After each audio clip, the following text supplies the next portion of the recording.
আসসালামু আলাইকুম। Auto by driver থেকে একটা শিক্ষামূলক একটা ভিডিও দিতেছি, আজকে খেয়াল করেন। ভিডিওটা হলো, এই যে আমার হাতে একটা মিশুক 4 ব্যাটারি 48 ভোল্টের একটা কন্ট্রোলার আছে। দেখেন কন্ট্রোলারের অবস্থা দেখেন। এই কন্ট্রোলার অবস্থা দেখলে বুঝবেন, মানে যদি কেউ আগুন ধরাই দিস। কিন্তু এই কাজটা হয়েছে একমাত্র ড্রাইভারের একটু সতর্কতার কারণে, না বোঝার কারণে।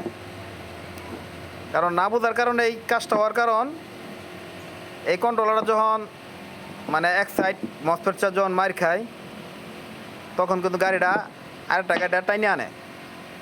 ওই টাইনে আনার সময় একটা ভুল করছে, ওই ভুলটা যদি একটু সংশোধন করতো, তাই কিন্তু এই ধরনের ক্ষতিটা হয় না। আর যেই কন্ট্রোলারটা পুড়ছে, এই কন্ট্রোলার বর্তমানে বাজারে অ্যাভেলেবেল পাওয়া যেত না। এটা অরিজিনাল গাড়ি, সানডে গাড়ি যেগুলো, এটা কন্ট্রোলার। এই কন্ট্রোলার বর্তমানে বাজার মূল্য আছে 5,500 টাকা। এই কন্ট্রোলার তার পাইতই না, পাইব তা ওই যে কপিটা যাদের অ্যাস্কের মাল আছে, এই যে অ্যাস্কের মাল, এই কন্ট্রোলারটা পাইব। কিন্তু এখন বর্তমানে এই যে বাংলাদেশ কন্ট্রোলার এইগুলো পাবো, এটা কিন্তু একমাত্র ড্রাইভারের অসতর্কতার কারণে এই সমস্যাটা হইল।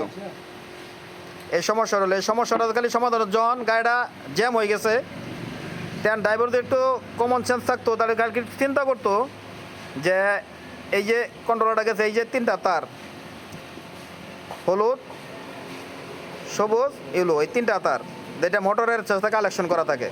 খালি এই 3টা তার যদি মনে করে আউট করে দিত, মানে কালেকশনটা সারাই দিয়ে গাড়িটা টাইনে আনতো, তাহলে এই ধরনের ক্ষতিটা হয় না। এই 3টা তার থাকার কারণে, মোটরে কারেন্ট ব্যাক করার কারণে আজকে এই ক্ষতিটা হয়েছে।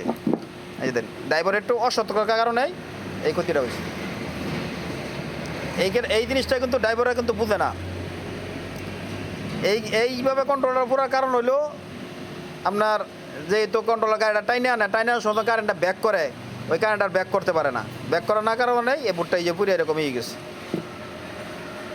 তা ভিডিওটা একটু বেশি লম্বা করলাম না, হালকা ছোটো করলাম, তা সতর্কমূলক ভিডিও দিলাম। এটা আমার ইউটিউব চ্যানেলটা প্রায় 2 বছর যাবৎ কোনো ভিডিও দেয়নি, তাই আজ এই ভিডিওটা প্রথম শুরু করলাম। এরপরের থেকে প্রতিদিন কন্টিনিউ, সপ্তাহে আনুমানিক 2টা করে ভিডিও, মানে কাজের চাপের জন্য ভিডিও করতে পারি না, তাই যত কষ্ট হোক দিয়ে চেষ্টা করবাম ভিডিও ছাড়ার জন্য, শিক্ষামূলক ভিডিও ছাড়ার জন্য। কারণ আমাদের মিস্ত্রি ভাইগুলো অনেক কিছু ভুল ত্রুটি আছে, এগুলো মনে করেন ড্রাইভারের কিছু ভুল ত্রুটি আছে, এটা সংশোধন করার জন্য। আজকে যদি সঠিকভাবে করতো, তাই এই ভুলটা হয় না। সেই জন্য আজকে এই কন্ট্রোলার দেখার পরে তাই সিদ্ধান্ত নিলাম যে প্রতি সপ্তাহে মিনিমাম বলে 2টা ভিডিও ছাড়ার চিন্তা ভাবনা করবাম। তাই ধন্যবাদ রাখলাম। আর আমার চ্যানেলটা একটু সাবস্ক্রাইব করবেন, বেশি বেশি শেয়ার করে দেবেন, যাতে মানুষও দেখতে পারে।